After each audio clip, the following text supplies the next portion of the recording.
I'm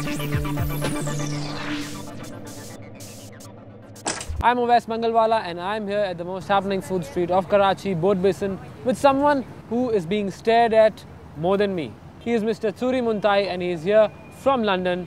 We'll talk to him and see why he's here. So Mr. Turi, what brings you to Pakistan? I've been running around the region. I started off in Dhaka, then Delhi, then Bombay, Kathmandu, Karachi, which is heaven. I love it here. I've been here about 36 hours and I'd love to stay. I'm here to meet with journalists, photojournalists, citizen journalists, activists, people involved, people who care about how news works and who want to get stuck into the new media, which is the internet. We try and figure out how we can bring on the young, because that's the demographic we're talking about. People who can start getting stuck into the political process, who see the web as a real tool, not just a platform, but a tool for them to get their ideas across, start pushing things around, and push them out to the mainstream media. Because what we do, we're called Demotix. What we do is we're like a street news wire. We inform the traditional old-fashioned media of what the new guys are talking about. You mean to say that you have got people who are working for you in the whole world? The whole world. We're a site which is completely open. Anybody just turns up, demotix.com, joins and starts uploading their stories of whatever it might be, sports, culture, features, documentaries, hard-breaking news. They upload it there for the world to see. We have thousands and thousands of viewers from all over the world. We have thousands of contributors from all over the world, literally from Afghanistan through to Zambia, with about 80 countries in between. If you look at the political movements in the Arab world, for example, they were also based around the web. These blogs, which were little people sitting in their basement trying to understand what was going on, were being read by tens, if not hundreds of thousands of people all over the world. They really gave an international dimension to this struggle. Egypt, the Kifaya movement, sort of took place on Flickr, the photo sharing site, where people would get together after these mass demonstrations, which were totally denied by the government, and show, look, there were hundreds of thousands of people here. We really do want change. We are a serious movement. We've got a lot of things to say. Twitter, for example. Twitter took its political dimension with these Mumbai attacks, where suddenly everybody was on Twitter explaining what was going on. I had friends in London who knew what had happened in Bombay before the mainstream news did, because they were following Twitter feeds. Suddenly, the web is not like television. It's not like radio. It's not like newsprint. It's not just a platform. It's a tool. What about the credibility of the data which is coming through blogging? Because there are so many people and so many bloggers. How do you find what is credible? Cream rises. The cream rises to the top.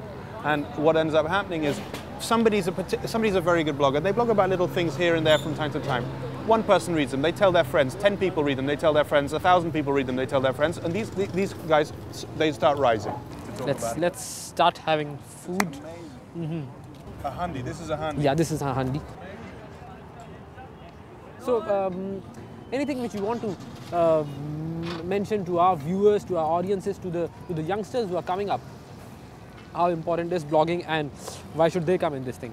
Well, I would say something very simple, is that it really has made a difference all over the world. It has enormous power, political power, for change. We've seen it in Lebanon, we've seen it in Egypt, we've seen it in Pakistan with Facebook, we've seen it in Nepal, we've seen it in Burma, where we need to use every single tool at our disposal to get stories out, to tell stories, to explain the world around you, to rectify these untruths or these biased opinions that you see replicated, especially for Pakistan, where you must be fed up to the back teeth of seeing the country represented as a bunch of crazy fanatics jumping up and down. Get online and show your local reality, because you can. So in a way you mean to say that if the youngsters want to change the world in a positive manner, this is the new way to do it. It might also be the only way to do it. Thank you, Mr. Turi. It was really nice talking to you and I hope that you enjoy your stay over here. Thank you. I already am. Thank you. In this part of the show, we change gears and take a look at hacktivism, which is essentially hacking and activism. Adnaan Tariq takes a look at the most memorable moments in international hacking that have ever taken place. The internet world has seen many hackers come and go, but some have left such an impression that they are remembered to this very day. One such man was Kevin Mitnick, also known as the God of Hackers. He broke into the world's top technology and telecommunication companies like Nokia, Fujitsu, Motorola, and Sun Microsystems. He was arrested by the FBI in 1995 and served a 4-year sentence, but did not repent his activities, as he called it, social engineering. If the Italian job is anything to go by, then Russian computer whiz Vladimir Levin did such a thing online. He was the first person to hack into a bank and extracted over $10 million from a branch of Citibank. Interpol finally caught up with him after tracing the money trail. Kevin Polson, on the other hand, just wanted a car. So when a local LA radio station announced a contest to award a Porsche to the 102nd caller, Polson hacked into the entire city's telephone network, ensuring it was only him who got through. We're sorry, the number you have dialed is not in service at this time. And walked away with the brand new car. He could not drive very far and was sentenced to 3 years in jail. Currently, he is the senior editor for Wired News magazine.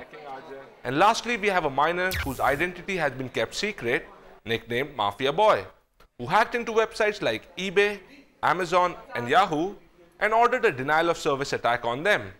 He too could not hide for long and was also arrested in the year 2000. Adnaan, Tariq, Dawn News.